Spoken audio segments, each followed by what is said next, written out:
Hi అండి, అందరికీ నమస్కారం. అందరు ఎలా ఉన్నారు? నేను బాగున్నాను. మీరు కూడా బాగుండాలని మనస్ఫూర్తిగా కోరుకుంటూ, మనకు ఈ సంవత్సరం తొలి ఏకాదశి పండుగ అనేది బుధవారం రోజు 17వ తారీఖున వచ్చింది. కానీ నేనైతే ఉదయాన్నే లేచి ఈ విధంగా యథావిధిగా పండుగ పనులు ప్రారంభించాను.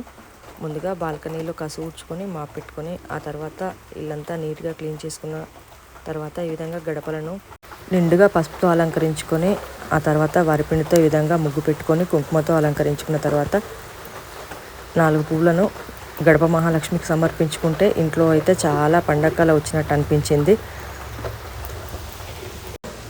వాయిస్ ఓవర్ అయితే చాలా డిస్టర్బెన్స్గా ఉంటుందని అనుకుంటున్నాను ఈసారి, ఎందుకంటే చాలా వర్షం వస్తుందని. వర్షం సౌండ్ అయితే ఇంట్లోకి ఈ విధంగా చాలా వినిపిస్తుంది నేను వాయిస్ చెప్తూ ఉంటే.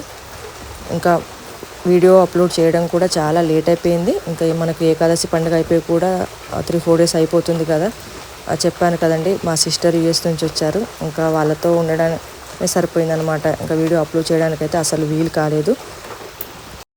గడపను అలంకరించుకోవడం అయిపోయిన తర్వాత ఈశాన్య మూలన ఒక పీటను ఏర్పాటు చేసుకొని, దానిపైన వరిపిండితో ముగ్గు వేసుకొని, కొంచెం పసుపు ఎరుపు రంగులతో అలంకరించుకొని, రాగి చెంబులో నిండుగా నీళ్ళను ఉంచుకొని, అందులో కాసింత జవ్వాదు, కొంచెం పసుపు కుంకుమ గంధాన్ని వేసుకొని, నిండుగా గులాబీలతో మా ఇంటి తొట్టులో పూసిన ఒక పసుపు రంగు పువ్వుతో అలంకరించుకుంటే చాలా కళగా అనిపించింది.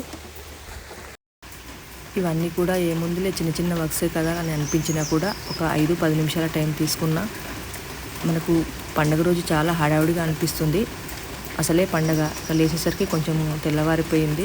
మెలకు అయితే రాలేదు. ఉదయాన్నే లేద్దాం అనుకున్నాను, కానీ ఇంకా కొంచెం పనులు అయితే హడావుడిగా అయినాయనే చెప్పాలి. కానీ ఇంత హడావుడిగా అయినా కూడా ఇవన్నీ చూసుకున్న తర్వాత మాత్రం చాలా హ్యాపీగా అనిపిస్తుంది. తులసమ్మ ముందు ఒక చిన్న కమల ముగ్గు పెట్టుకునేసి ఈ ఉర్లిని తీసుకొని చాలా సంవత్సరాలు అయిపోయింది. అమెజాన్లో తీసుకున్నాను. చాలా బాగుంటుంది, కానీ వాటర్ అది వేసుకుంటే కనుక కొంచెం లోపల పాడైపోయినట్టుగా అనిపిస్తుంది. ఎప్పుడో ఒకసారి అకేషనల్గా అయితే యూజ్ చేస్తాను. ఇంకా ఉర్లీలో నిండుగా వాటర్ వేసుకొని పసుపు చామంతులతో ఎర్రని గులాబీతో అలంకరించుకుంటే కనుక తులసమ్మ ముందు చాలా కళగా అనిపించింది. అయితే అప్పుడప్పుడు మనకు తెలియకుండానే కొన్ని మిస్ అవుతూ ఉంటాము.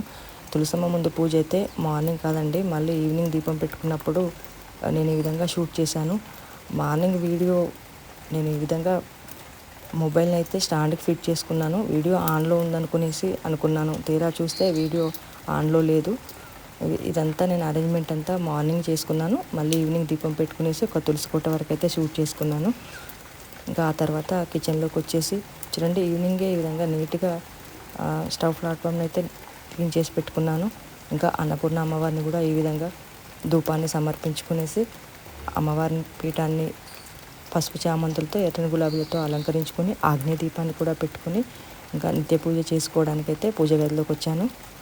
పువ్వులు అయితే చాలా ఉన్నాయి. అనుకోకుండా మార్కెట్ నుంచి కూడా చాలా తెచ్చుకున్నాము. అలాగే మేడు కూడా మాకు కిందన పూసిన గన్నేరు పూలని, తెలుపు రంగు పూలని, నందివర్ధనం పూలు అంటారు కదా, వాటన్నింటినీ చాలానే తీసుకొని వచ్చింది.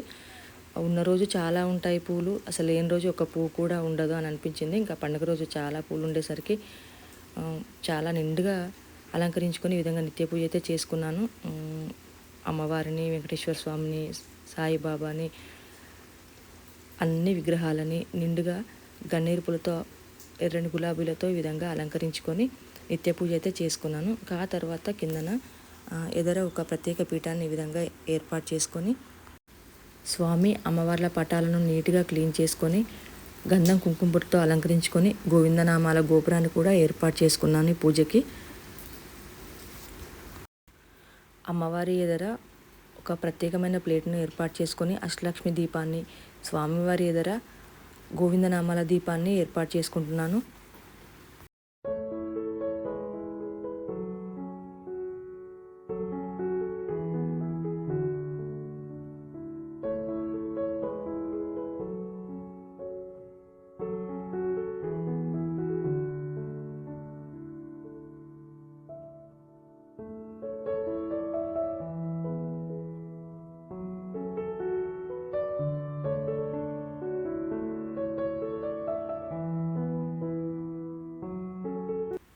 ఈ చిన్ని పీఠం పైన ముందుగా వినాయకుని పూజించుకోవడానికి వినాయకుడి చిన్న విగ్రహాన్ని ఏర్పాటు చేసుకున్నాను. దీపంలో నూనెను వడ్డించుకొని పత్తులు ఉంచుకున్నాను. వినాయకయ్యకు ఒక తెల్లని గులాబీ పూను సమర్పించుకున్నాను. స్వామి అమ్మవార్ల ఫోటోలను, గోవిందనామాల గోపురాన్ని పసుపు ఎరుపు పూలతో నిండుగా అలంకరించుకున్నాను. ఈశాన్య మూలన రాగి చెంబునే కాకుండా అష్టలక్ష్ములతో కూడిన రాగి చెంబుని పూలతో అలంకరించుకొని పూజ గదిలో ఉంచుకున్నాను. ఇంకా స్వామి అమ్మవార్లను అభిషేకానికి ఈ విధంగా ఏర్పాటు చేసుకున్నాను. ఒక ఇత్తడి ప్లేట్ ఉంచుకొని స్వామివారి పాదాలను, లక్ష్మీ అమ్మవారిని ఇత్తడి పళ్ళెంలో అభిషేకానికి సిద్ధం చేసి పెట్టుకున్నాను. ఎప్పుడు కూడా స్వామివారి విగ్రహానికి అభిషేకించుకునేది, కానీ ఈసారి రీసెంట్గా కూడా స్వామివారి పాదాలను అయితే నేను అమెజాన్లో తెప్పించుకున్నాను. ఈసారి స్వామివారి పాదాలకే అభిషేకం చేసుకోవాలని అనుకున్నాను. స్వామి అమ్మవార్లను ఎక్కువ దీపాలను వెలిగించుకొని పూజ చేసుకోవాలనుకున్నాను. మనకు తొలి పండుగ కాబట్టి దీపాల అలంకరణ ఎక్కువగా ఉంటే చాలా కాంతివంతంగా కళగా ఉంటుంది పూజ గది అనిపించింది. అయితే ఈ పండగకి కొంచెం స్పెషల్గా నేను పంచదీయాన్ని కూడా ఏర్పాటు చేసుకున్నాను పూజ గదిలో. ఈ దీపాలన్నింటినీ ఏకహారతితో ఈ విధంగా వెలిగించుకుంటున్నాను.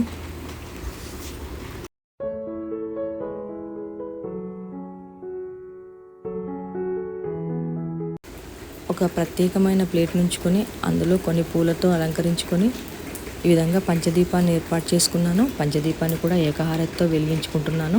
ఇంకా పండుగ రోజు పూజ గదిలో చాలా స్పెషల్ అట్రాక్షన్గా అనిపించింది ఈ పంచదీపము. నేను ఏదైనా బ్రాస్లో ఒక డిఫరెంట్ కలెక్షన్ ఉంటే అదే పనిగా కలెక్ట్ చేసుకుంటూ ఉంటాను. అందులోనే ఒకటి ఈ పంచదీపము నాకు చాలా బాగా నచ్చి తెప్పించుకున్నాను. ఈ పండుగ రోజుకైతే ఫస్ట్ టైం అండి పండుగ రోజు వెలిగించుకుంటున్నాను పంచదీపాన్ని. శుద్ధ జలాన్ని తీసుకొని వెంకటేశ్వర స్వామి వారి పాదాలని, లక్ష్మీ అమ్మవారిని ఓం శ్రీమాత్రే నమః, ఓం శ్రీమాత్రే నమః అనుకుంటూ అభిషేకించుకున్నాను. ఇంకా అభిషేకం పూర్తయిన తర్వాత అభిషేకం నీటిని ఎక్కడా పారవేయకుండా మనం చెట్టుమురట కానీ ఎవరు తొక్కని చోట వేసుకోవాలి. అదే ప్లేట్ని శుభ్రం చేసుకొని ఈ విధంగా 2 పీఠాలను ఏర్పాటు చేసుకొని స్వామివారి పాదాలను, లక్ష్మీ అమ్మవారిని ఇంకా పూజ చేసుకోవడానికి ఏర్పాటు చేసుకున్నాను. స్వామివారి శ్లోకాలను చదువుకుంటూ స్వామివారి పాదాల వద్ద తులసి దళాలను, అమ్మవారి శ్లోకాలను చదువుకుంటూ అమ్మవారి పాదాల వద్ద రకరకాల రంగుల పూలతో చాలా సంతోషంగా పూజనైతే చేసుకున్నాను. ఆ తర్వాత ధూపాన్ని సమర్పించుకున్నాను.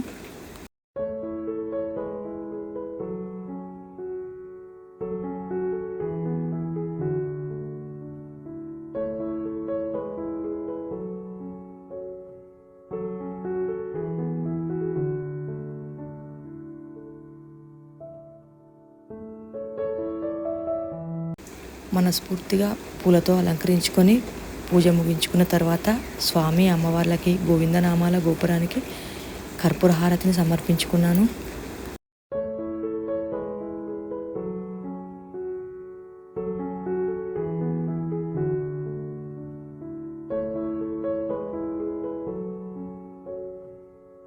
ఏకాదశి పండుగను ఒక్కో ప్రాంతంలో ఒక్కో రకంగా చేసుకుంటారు.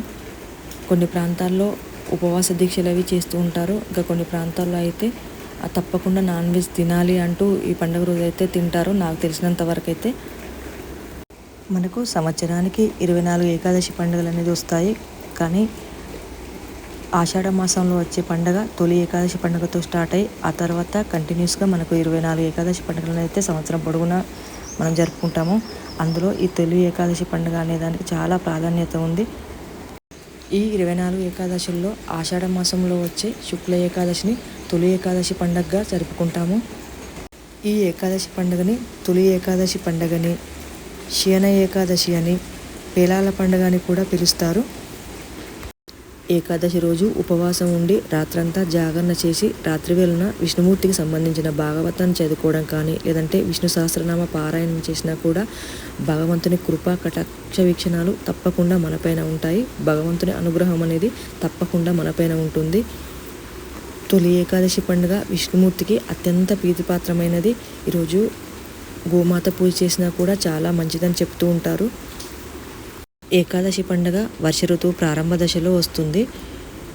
అందుకని పేలాలను వేయించి పేలాల పిండిని కట్టి ప్రసాదంగా పంచుతారు. ఇందులో ఒక ఆరోగ్య రహస్యం కూడా ఉంది. ఆ పేలాలు కొంచెము ఒంట్లో ఉష్ణాన్ని అనేది కలుగజేస్తాయి కాబట్టి హెల్త్కి సంబంధించి కూడా ఈ పేలాలను ఈ విధంగా పంచుతూ ఉంటారు.